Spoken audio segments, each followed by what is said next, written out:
Hello and welcome to today's video in which I'm going to be showing you how to change a diverter valve on an Ecofit Pure. Now bear in mind that it's the same diverter valve that's in a Glowworm Energy, the Heatline Capriz, the Vaillant Ecofit Sustain and any of the other similar variants of this boiler. What that means is you can also use a Glowworm part in the Vaillant boilers and you can also use the Vaillant part in the Glowworm boilers. Depends what you can get hold of, what you've got in the van. Heatline don't do parts anymore, it's all Glowworm and Vaillant now.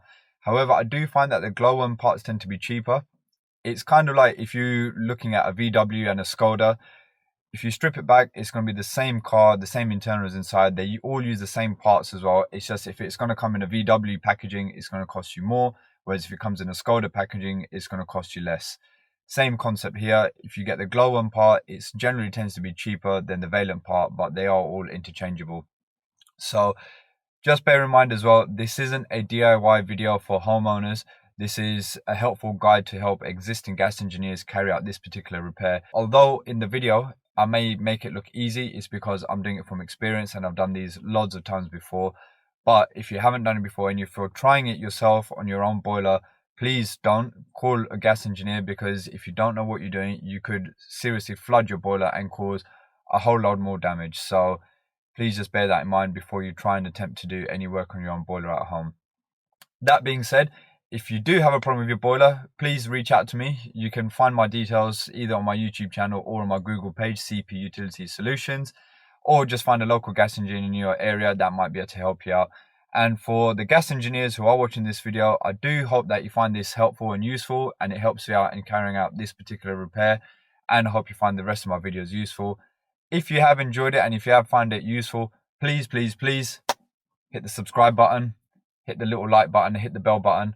I'm going to be trying to put out a lot more specific boiler breakdown videos as well as my day in the life of a gas engineer video. So enjoy today's video and I'll see you all in the next one. Thank you very much. Right, I've got an Ecofit Pure with typical leaking diverter valve. So you can see it's got signs of scale and leaking just around there. Now, normally you'd expect that to come from sort of the flow side, but with these, the diverter valve leaks and then it drips down onto there and it just basically travels down and pulls in this area. So if you come across this, don't think that it's anything coming from the flow manifold side. Have a look at the diverter. It's a telltale sign. You can see that's been leaking in the past. So first thing I'm going to do is pop this into mid position. So let's get the 17 P6. Okay. Normally when you do that, you can see it dripping, but it looks like it's sort of dried up at the moment. Right, that's fine. Let's turn the power off and isolate the flow and returns, drain it out, and then go from there. So best hose to use on these boilers is a bit of condensed tubing, because U-gauge hose is too small to go on there, and a washing machine hose you can use on there, but I've still found it still leaks out of it, but condensed hose fits on there perfectly. And you can see that's all draining out into there, so the water quality is not bad. Once that's finished draining, recharge the expansion vessel as well. That sounds like it's full of air, to be fair anyway, but we'll pump it out just for good measure. And then we can start getting the diverter valve sorted. So you may have seen this before in one of my other videos, but with these diverter valves, you've got two O-rings. You've got a thick one and a thin one. So you've got two O-rings that go on this diverter valve.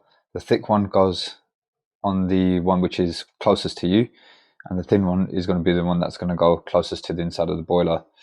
So what we're going to do now, that's finished draining.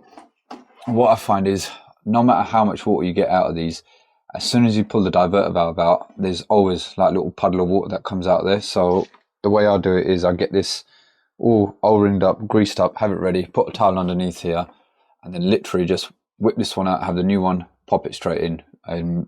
Don't know why it still holds so much water behind there even after draining out and recharging the vessel, but I've only ever had that problem with the Ecofit Pures and the Glowworms.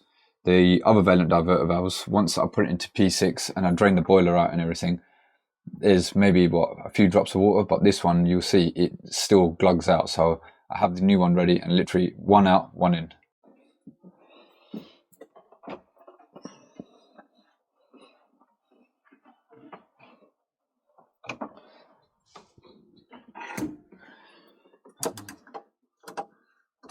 So it's literally 2 T20 screws. One on the bottom, one on the top.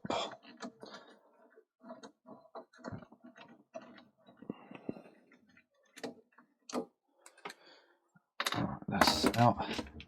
Now just note the orientation of how it goes on. So it's going to go on that way. Cool. So literally now get that one out, which sometimes can be a bit stiff.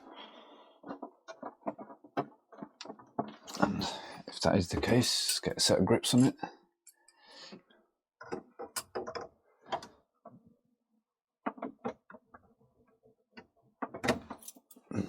Pop the motor off.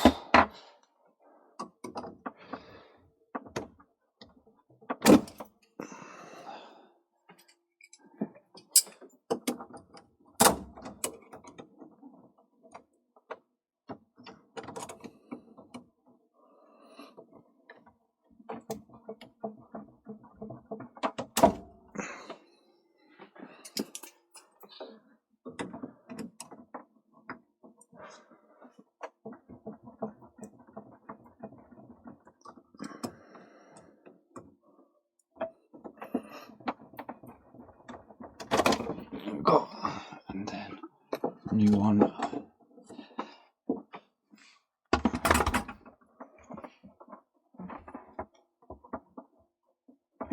That's it. That's in.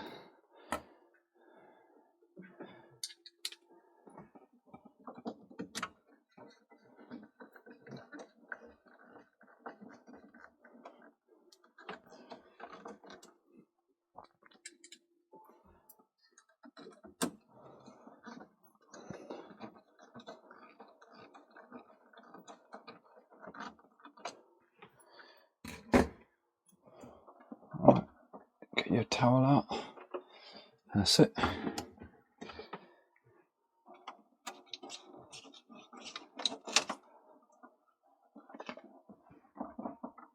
That's that corner.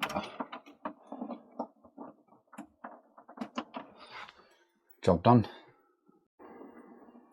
So there we have it, and that's pressurized again. We're just purging.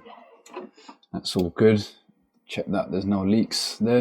You don't need to go mad on these screws because remember you're just going into a plastic housing, so you don't want to over tighten it and potentially crack the manifold because then you're in a whole world of trouble. So tighten it up, nip it up, that's it.